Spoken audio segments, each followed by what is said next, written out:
Hello and welcome to Crux Investor. We spoke earlier today to Stephen Stewart, who's the CEO of Ore Finders Resources, TSXV listed gold explorer with multiple assets. And if you want to hear our thoughts on the conversation and the assets and the company itself, you can find that at cruxinvestor.com/club. Where you can also find detailed company reports, commentary from market experts from around the world on a variety of commodities and companies. There's also training videos. There's also summaries of other interviews that we have done just to save you a bit of time. And of course, there's a thriving community of investors sharing their thoughts and ideas with each other. So do go along and sign up for that at cruxinvestor.com/club. And of course, we'd love your feedback too. So do give us a like, leave your comments below. And if you want to see what we talked about, take a look in the description below. Stephen, how you doing, sir?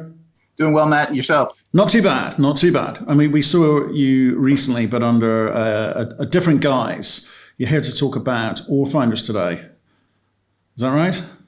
Absolutely. Very, very pleased to update you and your listeners on everything we've been doing. I think we spoke in May and lots has happened. Yeah, it really, really has. But first of all, the pleasantries. Are you well? How have you been? I'm doing excellent. I think I'm very happy, as we were just discussing. It's a lot of people, including our shareholders, have made a lot of money. So that just makes it a little more fun. There you go. So Lovely. I can't complain. And it's a beautiful day here in Toronto. It's nearly 20 degrees and it's the middle of November Celsius. It's unusual. So we're enjoying every day here. And of course, how's it being a dad? It's been the best year of my life. There you go. Well said. Well said. Okay. Well, look, let's kick it off. Give us a 1 minute overview of Ore Finders. So we haven't talked about it, as you say, since May, and then I'll pick it up from there. So Ore Finders is a mature, multifaceted, multi-asset exploration and development company that's focused on gold and focused it within the Abitibi, specifically the Kirkland Lake camp of Ontario. It's led by myself. And I'm backed by a team of people who are committed, very knowledgeable, and care about our shareholders and care about what we do. And what we're trying to do is make a discovery and also delineate and expand the existing resources that we have. Okay, great. Well, if you remember back in May, I quite like this story because you're one of the very few, a handful of companies that had actually written a business plan, which in mining is as rare as hen's teeth. So, we talked then about what you were setting out to do, and I want to today kind of work out if you've been able to do that. But let's talk about some of the things that happened, since we talked. So you've raised $5.5 million. Why did you go for that amount, and where did you get it? Well, we got it. We did a brokered deal, and we got it from a lot of institutions came in, some retail. It was way oversubscribed, and I think the timing was right. As you sort of alluded to, we spent the last 5 years positioning ourselves for, let's just call it this time, acquiring assets that checked all the boxes that we were looking for in the right neighborhoods out of distressed situations. So building that portfolio with the eye that when the time was right, we'd pivot, and we have pivoted. And look to raise additional capital as we did with the 5.5 and look to put it into the ground. At this point in time, I'm all about the drill results, putting steel into the ground and finding a discovery. That's our focus. We've been, and our business plan stated that many years ago, and we've updated throughout, but the message has always been the same. We have to listen to the market. Timing is very important. The timing is now for discovery, and there's a lot of pent-up demand. Okay, and I don't want to go over old ground. If people can look at the link below to the last interview, you're on a tight ship. G&A's, more than acceptable. I'm interested in what you're going to do with it. But it will bring you back to, you do have multiple assets. And that was the kind of bit that kind of seemed to me the complicating factor there. And I know you kind of laid it out for me, but can you just kind of, again, for people new to this, just run us through how many assets you've got? And more importantly, can we end up on where you're going to be focusing your time, money, and effort, please? Sure. We've got 3 physical assets, so 3 land packages. The one that we're drilling on today is called the Knight Project. It's in the Shining Tree Camp, which is just west of Kirkland Lake.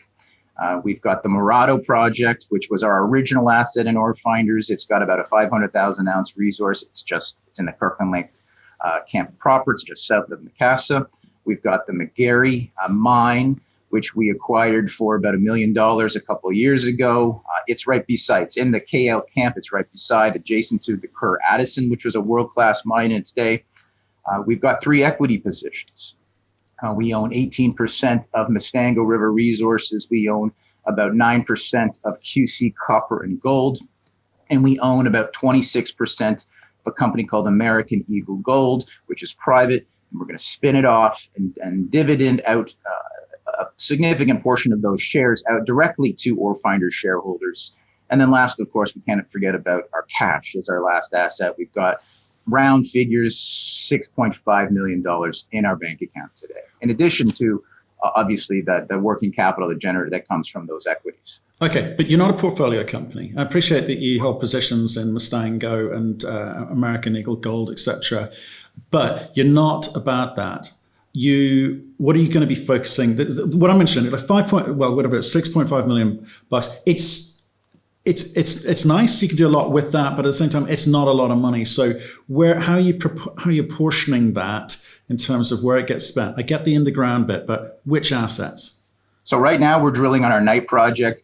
We announced that we started about 45 days ago a 10,000 meter program on that program. After the financing, we doubled it. We went from 5 to 10,000 meters. Last week, we came out with the first drill hole. We've got probably 25, 30 drill holes coming. We came out with the first one. Why? Because we hit it, and we hit a nice, wide, juicy intersection on that first hole. It's the Knight project is composed of many different zones. In particular, the primary focus right now is the Tiranite mine, which was a former producing mine, was operated in the 80s, got a shaft, got a head frame, got all that infrastructure in there, and it only operated or mined until the 300-meter level. So what we did is we drilled 200 meters below that. So the first hole was intersected 500 meters depth and intersected 14 meters at 4.2 grams per ton. True width was about 11 grams. There's high grade chutes in between there. What that did is that created a brand new zone that's 200 meters that you can imply has that sort of widths and grade throughout. So that sort of model, we think like that is what groups like Richmont did at Island. That's what West Dome has done at Kena. These are former producing mines. They're in the Abitibi. They're vertical ore bodies, okay? And they tend to go very, very deep. And so the Tiranite's only been tested up to 300 meters until we went to 500 meters. On our first hole, we get this very wide intersection. Holes 2, 3, 4, and 5 are going to be testing even further at depth. We want to see how deep these things go. Macassa, of course, goes to 2.5 kilometers. And it's just, up the street, proverbially speaking. So that's the potential that lies here. We're very excited about what that hole opened up. And then what's a bonus on that particular hole, once we exited that shear zone, okay, our targeted area, we pushed the hole another 60 meters, and then we hit something completely new, a discovery, in fact. A syenite, gold mineralized syenite ore body. Those types of ore bodies are well known in the Abitibi. In fact, the Young-Davidson mine, which is Alamos's flagship mine, 40 kilometers to the north, is a syenite deposit. That mineralization was not known in our property. We hit it, a pretty wide zone at 8 meters, maybe 9 meters. The grade was about 2 grams, so not super high. But this adds so much complexity to the mineralization as we now are starting to re-understand it on that property, and opens up syenite targets on the Knight project, which is something new. Okay, so talk to me about that, because you've said to me before, you're not a mine builder, okay? No desire to be that, but you've got to make yourself attractive to people who are.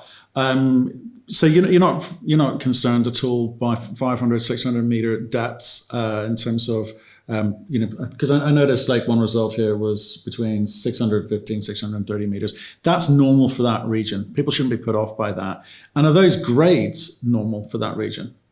Absolutely. So that's, 700 meters down hole. So vertically, when you do the geometry, it's 500 meters from surface. But that is completely normal. And again, these things, a lot of these old former producing mines just scratch the surface. 300 meters of the Tiranite, that's extremely shallow. We're talking about depth stuff. And again, I can reference all sorts of mines that go to kilometer, 2 kilometers, 3 kilometers in the Abitibi. That's how these things work. So the depth should not be of concern. And that grade, 4 grams, I think that is very interesting. Okay, I mean, sure, I would have loved it to have been, an ounce per ton over 14 meters, but the 4 grams was very consistent with what that mine produced historically. I believe the historic grade out of that mine was 5 grams per ton.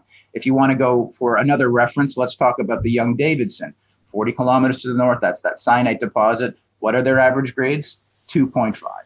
Okay, but they've got tons. They've got widths. They're mining 8,500 tons a day out of the Young-Davidson. So if you and if you can get these zones, if we can get 11, 12, 15 meter zones, that's mineable. Okay, so we're talking about bulk tonnage underground type operation. That's the potential that I see this tiernite having. It's these things happen in sort of narrow zones, but at certain points in time, they can, if you're lucky, they bulge out. And that's what I think we found there. So I think investors should pay close attention to what happens on our subsequent holes. Can we maintain that width? Can we get it bigger? If we get it bigger, then this starts to get, when I say bigger, I mean wider at depth. This starts to get really interesting. Okay, so again, even if you were to spend all of your 6.5 million, which you won't, on this thing, what's it? Are you going to be able to get this asset, the Knight asset, to a point where someone is interested, or are you going to have to go and raise more money to drill more holes? So I guess the question is, what do you need to do to make this attractive enough to bring someone in, to make them go, this is going to be economic. I understand what we've got here. It's simple. We just got to keep our heads down and keep on delivering results. It's as simple as that. We've got $6.5 million in the bank. Okay, we're not Osisko. Okay, we don't have $200 million in the bank, but $6.5 million allows us to do a lot of damage. That's at $100 a meter. That's 65,000 meters. So we're in good shape. I mean, we couldn't deploy that in 2020. I don't think if we wanted to. So for now, we're not worried about raising any more capital. If we needed it, it's there. I have absolutely no doubt in my mind we could raise as much, not as much capital as we wanted, but sufficient capital to execute our more plans. If this tiernite mine and the mineralization at depth continues, then maybe we do want to expand it exponentially in terms of drill program. That is a possibility. But right now, we're just continuing with the existing plan. We've got 4 or 5 more holes coming on the tiernite, and then there are substantially more holes on different areas of the tiernite as well. So there's lots of activity forthcoming on the tiernite. Right. But I guess what I'm trying to get at, Stephen, is you're a 30 million market cap company, okay? That's where you are today. So, and there's lots of companies of that scale. I appreciate it's been a sort of interesting ride for you, definitely this year, but it has been for lots of people, okay?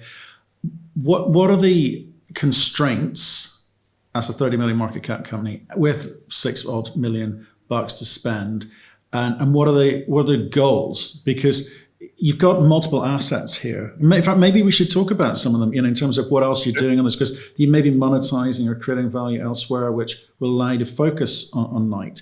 But I'm trying to get the order of play here from you. So you've got McGarry, you've got Mustango, you've got Mirado, and obviously Knight we've been talking about. So how do you bundle all of that together and work out, right, we need some more capital in here. Do we just go and raise that in the market? Dilution, shareholders are a bit worried about that.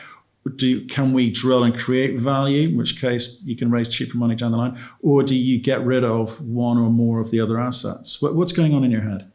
Well, I'm not, all else equal, I'm not a seller just yet of any of our assets. Okay, I think I'm a buyer, not a seller. We are, as I've stated in the past, I'd be interested in selling or finders when the time is right. The time is not now. I think we're too early in the cycle, the macro cycle.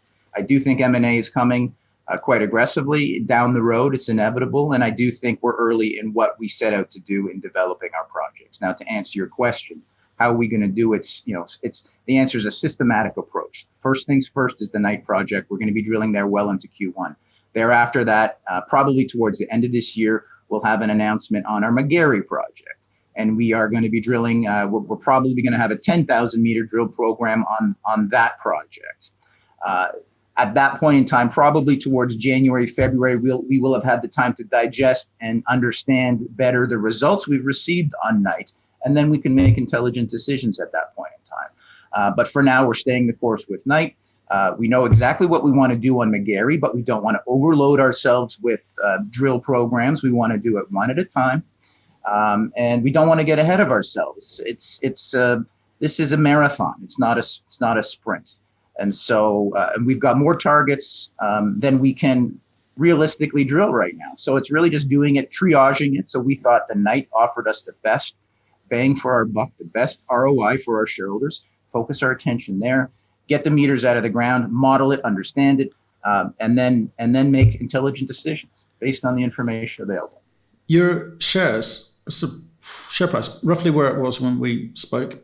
It's been a fairly erratic ride. Gold's doing its thing. It's come back again. Do you think people are paying attention or understand your story, or is it just too complicated because of all these moving parts? I do think people are paying attention more so now than ever. That financing brought a lot of attention to us, Mustango, and our position in that, and the fact that it's drilling next to the world's highest grade gold mine, Macassa, that brings a lot of attention. I think I've been on the media circuit a lot, trying to generate attention because it is very difficult to stand out amongst the crowd of 1,000 juniors or whatever it is. And so, advertising our business is important. But I do think we're gaining attention. It is erratic. There's no question about it. People want in, people want out. A year ago, we were, probably 4 cents. I think our 52 high low is, is 4 cents to 25, 26 cents. I mean, you got to be able to stomach the volatility in this industry. Does that mean that our company is worth, 6-7 times relative to 4 cents? I don't know. That's for the market to decide, not me. But we don't control the stock market per se. We just focus at this point in time. We're just focused on executing our plan. We've got the money in the bank. We're not looking to go to the market unless there was an absolute fantastic situation that came across our door, that our cost of capital was super low. But again, we never say never, but that's not our focus. It's just about execution. That's the game plan. It's execution. Okay, I'm going to ask this question again because I'm determined to get an answer out of you, which is which is how much more money do you think you need to spend on Knight to get people, and I'm talking maybe your next door neighbors, interested in you? I think that on Knight project, maybe I don't have to spend any more money. Literally watch these next few drill holes, and the money's been spent. The core is out of the ground. We're splitting it in half and sending it to the assays. These next drill holes are going to say a lot. So if we can open up, we've already opened it up 200 meters from the workings. If we can open it up another 100 meters, 200 meters, and show that this thing continues at depth, we got an awful lot of attention. And that's from the retail market, but that's also from our neighbors. Okay. So, and there is attention from our neighbors. So, I will go on the record without getting specific. A lot of people are starting to look. I think M&A is, again, to repeat myself, absolutely inevitable. It's coming, no question about it. We see sparks. I think it's been delayed because of COVID. Nobody can go and kick the tires. But all of these guys are wondering, first of all, they're printing money more than the Fed, right? Literally, the margins are just absolutely phenomenal. Dividends is the name of the game for now. That's because what institutional money is demanding.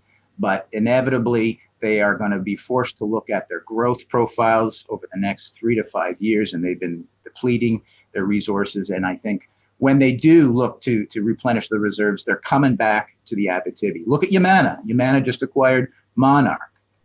I think that was a wise deal on both parts. I think it was early, early in the game for both sides. But why I love that deal is because we've got another major now competing in the Abitibi. And I think it's just getting started. I think, and that's a quote unquote Canadian major with not a lot of exposure to Canada, but they're headquartered here in Toronto. We're going to see a lot of foreign companies that don't have direct asset exposure or even head office exposure come here. We've seen it with Evolution. We've seen it with St. Barbara. Expect to see more of that come to Canada. And we're better placed in the Abitibi. So have you had any conversations with any of your neighbors? Absolutely. I've got a very good network. I don't want to say I know all these CEOs, but I have relationships with these people. They're all paying attention. There's nothing imminent, but everybody knows, they know who we are. They know what we're doing. They're paying attention. Right. So nothing specific, but you know each other, and at some point you think you'll become interesting enough for them to come and have a conversation about taking you out. Is that what I'm hearing? When the time is right, there's no question that we will be attractive to somebody who produces and extracts gold. Right. No question. So okay. Third go. So what do you need to look like to be attractive for the time to be right? What will your drill results have to have told you or them? I need to prove tons and grade. I'm sorry if I haven't been clear on that. My point is, but that's my point. There is no number. I mean, there is no magic number. I mean, the magic number in some people's circles, 1 million ounces. That's not true. It's just a round number that people throw out. I mean, there's just too many factors for me to be specific. I mean, it's about margin, okay? And so they have to look and see, what's the NPV? Can we make money? What's the capital costs? What's the continuity? What's the grade? The metallurgy? There's just too many numbers for me to be able to, intelligently say it's 1 million ounces at 10 grams per ton. Well, sure, that's nice. But, the devil's in the details on that. What we need to prove is that we've got an ore body, okay? An ore body that has legs, has continuity, and is strategic to these guys. And so we're in the Kirkland Lake camp. I mean, there are already mines, so Agnico Eagle is there. They're building out their Upper Beaver deposit. Alamos is there. They've got their Young-Davidson flagship deposit. Kirkland Lake is there. You go across the border in Quebec, you've got all sorts of other people. So and then Yamana's coming into. So there are no shortage of people who are very skilled operators and mine builders. And that's how this whole industry survives. You do not want somebody like me building a mine. And quite frankly, those guys aren't necessarily known, or at least it's not their focus, to do what the juniors do, which is to parcel together land packages, fight with other companies, and go in the trenches and then de-risk it. The work that we do, the drilling that we do, is very risky, okay, relative to what they do. When Kirkland Lake is allocating capital, they have to justify it. And so right now they're mining 20 grams per ton, in their face. Okay, so it doesn't necessarily, they know what that's a very high ROI relative to their costs of extracting the margins. So are they going to take the high risk that money away from developing that and put it towards high risk gold? No, they're not, because they get a better bang for their buck in doing what they're doing. They wait to see how it plays out. They're watching our drill programs. When the time is right, I think all those companies will come in fast and furious. I really do. Okay. But that's just my opinion. Time will tell. Exactly. So I'm not kind of here to give you a hard time about drill results, etc. The drill results so far, interesting, right? Very, very, very interesting. But you're not a miner.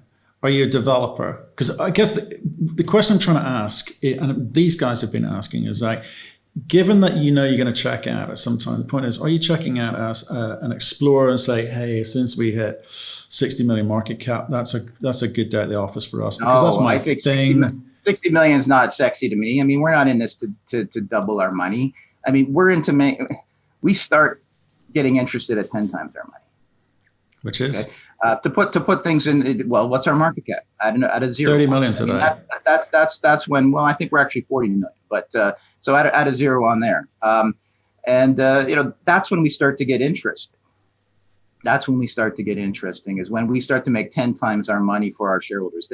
People don't come into exploration companies like us for 10% or even, double their money. As you know, people have already doubled and tripled their money, but we haven't done our job. Our job is to, 9-figure sales point. And I'm not saying that's happening, in 2020, obviously 2020, who knows? I mean, really what's going to happen is there's going to have to be this fervor, this M&A frothiness has to come into the market for us to achieve those sorts of returns that we're after. I believe very much in timing. We do not have any cash calls. We own our properties. We can sit back and wait, and we will. In the meantime, we're going to develop our projects by drilling them out and then try and make ourselves attractive to the point. It's not just, and I think I listened to the interview we had, say, dressing things up. We're not trying to put lipstick on any pig. We are trying to develop and define an economic ore body to the point where it's not just one person coming after us, it's multiple. Okay. And that's where we could really I remember that phrase too. You are 30 million. And the point is 10 times that is a long way off. You're going to have to raise some. I'm just trying to give people here an idea of what's going on in your head, at which point you're going to hold out to, right? Because that gives them an idea of timing, because that's a long way between there and here at 30 million, right? You're going to have to raise more money. You're going to have to keep drilling. You have to, keep getting lucky and, keep hitting those grades. So people are in this for a long ride before there's any kind of momentous exit plan from you. But in the meantime, you hope to drive the share price through the drill bit. So that's fine, but I just need to understand where your head's at. Is that a fair reflection of what you want to be? Well, I'm not sure if I'm entirely clear on the question, except that... No question. It's a statement about your thinking about how long you stay involved with this company and therefore what it's going to take to deliver what you're defining as a successful exit, which is 10 times today's market cap. Well, again, I'm not trying to prognosticate that we're going to be 10 times our market cap, but that's where my mind is at. I mean, that's just sort of a round figure of what the investment capital looks for when they're investing into the junior world. It starts at 10 times. You could make a lot more than that. But I'm not, how long is it going to take? Well, look, we're here for as long as it takes. It's as simple as that. There are way too many variables at play. I think in order for us to achieve our goal, the macro has to play ball. Okay, so it's a macro and a micro. The micro is our projects and our drill, and we're focused on that. We're well financed to do that. The macro, I hope, happens in parallel. And I just don't want to sell in a good gold market. I want to sell in a great gold market.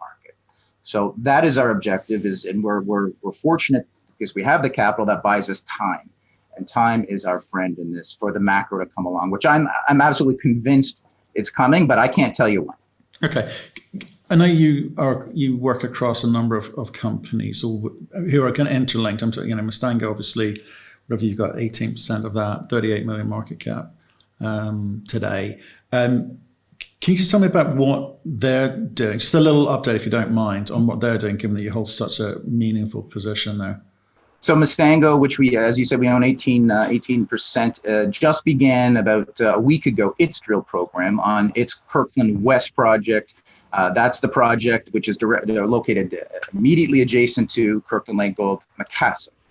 So we've got 10,000 meters going there. We pulled the first hole out, but we have no results. There's, I think, about 30 drill holes going onto that project, and we'll have results coming out. I would suspect by the end of the year. Okay, interesting. And what about American? Obviously. Yeah. You've also got American Eagle Gold IPOing perhaps in the new year as well, because it's private at the moment, as I understand it. That's correct. So we own I think it's 26%, or 26. Specifically 10 million shares in a company called American Eagle Gold, which is run by a gentleman by the name of Ron Stewart. Ron is not related to me, but Ron's a friend. He's the ex-VP of exploration for Kinross, former investment banker as well, very well-respected guy. Knows Nevada very well, and that's where American Eagle Gold is focused on. It's got an asset called the Golden Trend right beside Barrick's Gold Rush deposit, which is a monster 15 million ounce deposit at 10 grams. We're right beside it. The idea, it's got a 43-101. We're all ready to go.